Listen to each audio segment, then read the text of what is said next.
Boa tarde. Boa tarde a todos. Nós vamos hoje refletir em dois milagres que o Senhor Jesus fez. Está escrito em Lucas 8, do versículo 40 ao 55.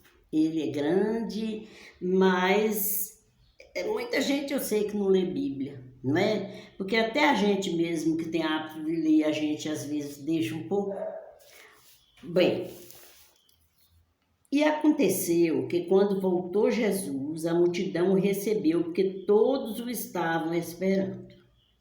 E eis que chegou um varão de nome Jairo, que era dos principais da sinagoga, e prostrando-se aos pés de Jesus, rogava-lhe que entrasse em sua casa, porque tinha uma filha única, quase de 12 anos, que estava à morte. E indo ele, apertava-o a multidão. E uma mulher que tinha um fluxo de sangue havia 12 anos e gastara com os médicos todos os seus haveres e por nenhum pudera ser curada, chegando por detrás dele, tocou na orla das suas vestes e logo estancou o fluxo do seu sangue. E disse Jesus: quem é que me tocou? E negando todos, disse Pedro e os que estavam com ele: Mestre, a multidão te aperta e te oprime. E dizes: quem é que me tocou?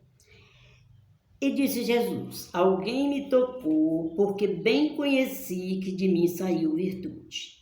Então, vendo a mulher que não podia ocultar-se, aproximou-se tremendo e prostrando-se ante ele, declarou-lhe diante de todo o povo a causa por que lhe havia tocado. E como logo sarara. E ele lhe disse: tem bom ânimo, filha, a tua fé te salvou, vai em paz. Estando ele ainda falando, chegou um dos principais da sinagoga, dizendo: a tua filha já está morta, não incomodes o mestre. Jesus, porém, ouvindo, respondeu-lhe, dizendo: não temas, crê somente e será salva. E entrando em casa, a ninguém deixou entrar, senão a Pedro, Tiago e João, e ao pai e à mãe da menina. E todos choravam e a pranteavam, e ele disse: não chores, não está morta, mas dorme. E riam-se dele, sabendo que estava morta. Mas ele, pegando-lhe na mão, clamou, dizendo: Talita cumi, que quer dizer: levanta-te, menina. O seu espírito voltou e ela logo se levantou e Jesus mandou que lhe dessem de comer. E seus pais ficaram maravilhados e ele lhes mandou que a ninguém dissesse o que havia acontecido.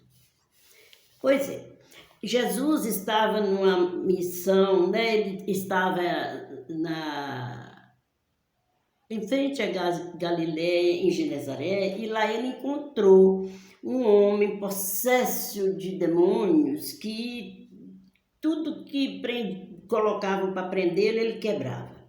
E aí Jesus curou esse homem, libertou esse homem e voltou. E aconteceu assim, quando ele voltou, a multidão já o recebeu com alegria, porque ele estava esperando Jesus. Então chegou um dos principais da sinagoga, porque o pessoal da sinagoga ia encontrar com Jesus às escondidas, porque eles tinham medo de serem expulsos da sinagoga, né?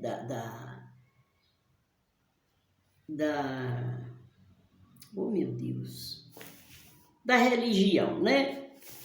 E aí, esse principal da sinagoga, tão importante, que era o principal da sinagoga,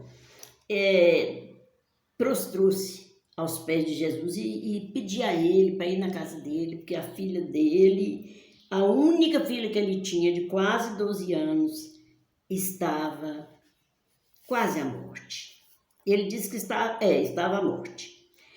E quando Jesus ia para entrar na casa desse principal da sinagoga, que era o Jairo, uma mulher que tinha um fluxo de sangue clamou a ele, não é?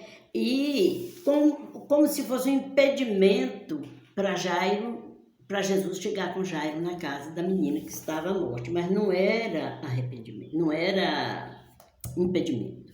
É porque Jesus nos dá lições, a gente precisa aprender a esperar. Se Jesus foi socorrer a mulher do fluxo de sangue, é porque ele sabia que ele podia curar, que a menina estaria salva.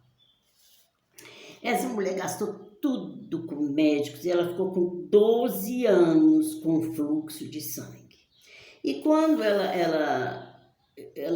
aquela multidão seguindo Jesus, ela entrou e falou com ela mesma, né? Se eu somente tocar na orla de suas vestes, eu ficarei curada. Aí ela deu o jeito dela, né? E tocou nas vestes dele. Aí ele disse, quem me tocou? Pedro disse, mas Senhor, como é que a gente vai saber com essa multidão te seguindo aqui? Como é que vamos saber quem te tocou? Ele falou assim, alguém me tocou de modo especial, né? Porque eu senti que de mim saiu virtude para curar, né? Então a mulher viu que ela não podia se esconder, porque Jesus é Deus e ele é onisciente, né? Ela falou que foi ela e contou por quê, né? Aí Jesus falou, tem bom ânimo, filha, tua fé te salvou. Nem curou só não, salvou também. Vai em paz. Então, ele ainda estava falando ali com a mulher, quando chega outro principal da sinagoga falando para Jairo, não incomodes mais o mestre, a tua filha já está morta. Jesus, porém, ouvindo, respondeu-lhe dizendo, falou com Jairo, não temas, crê somente. Ô gente, por que a gente não entende que tudo no mundo espiritual é pela fé, é crer verdadeiramente? Então, ele chegou à casa de Jairo, entrou, né? E aí estava um tanto de gente lá, chorando e pranteando lá, e instrumentos tocando, música fúnebre. E aí ele entrou lá na casa e não deixou entrar ninguém, a não ser Pedro, Tiago, João, o pai da menina e a mãe. Sabe? E eles riam de Jesus, sabendo que a menina estava morta. Os zombadores de sempre, né? Sempre tem zombadores. Zombavam, riam dele, porque sabia que a menina estava morta, que ele não ia poder fazer nada, né? Mas Jesus, pegando-lhe na mão, clamou dizendo, Talita cumi, levanta-te, menina. E uma coisa antes de completar aqui, quando Jairo encontrou com Jesus, ele disse, no livro de Marcos que fala que o Jairo chegou correndo para Jesus e falando com ele assim, põe a tua mão sobre a minha filha que ela ficará curada. Quer dizer, o padre querendo ensinar, o homem querendo ensinar o padre a rezar a missa. Aí, Jesus não tocou nela, não pôs a mão como o Jairo pediu, pegou a mão da menina e disse, levanta-te, menina. E seu espírito voltou, e ela logo se levantou. E Jesus mandou que lhe dessem de comer. E seus pais ficaram maravilhados. E ele lhes mandou que ninguém dissesse o que havia sucedido. Mas aí é interessante também a gente lembrar que quando Jesus chega na porta de mão dada com a menina, né? E a cara dos que estavam zombando dele, vendo a menina viva, andando. Mas com Jesus é desse jeito. Não adianta zombaria, porque quando Deus vai fazer, é diferente, é especial. E outra coisa, Jesus não vai à casa de quem não o convida. Ele não iria à casa de Jairo se Jairo não tivesse convidado. Sabe? Então você precisa convidar Jesus quando você tiver algum problema que você acha que é impossível se resolver. Convide Jesus. Faça essa experiência. Sim, e outra coisa também, sim, é isso.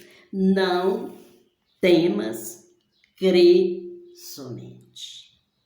Não existe ninguém na Terra que possa fazer alguma coisa com perfeição. Jesus, quando esteve aqui, fez muitas curas. E ele disse que quando ele partiu, ele disse que os discípulos dele fariam coisas até maiores do que ele fez. Mas, como nós somos, não é?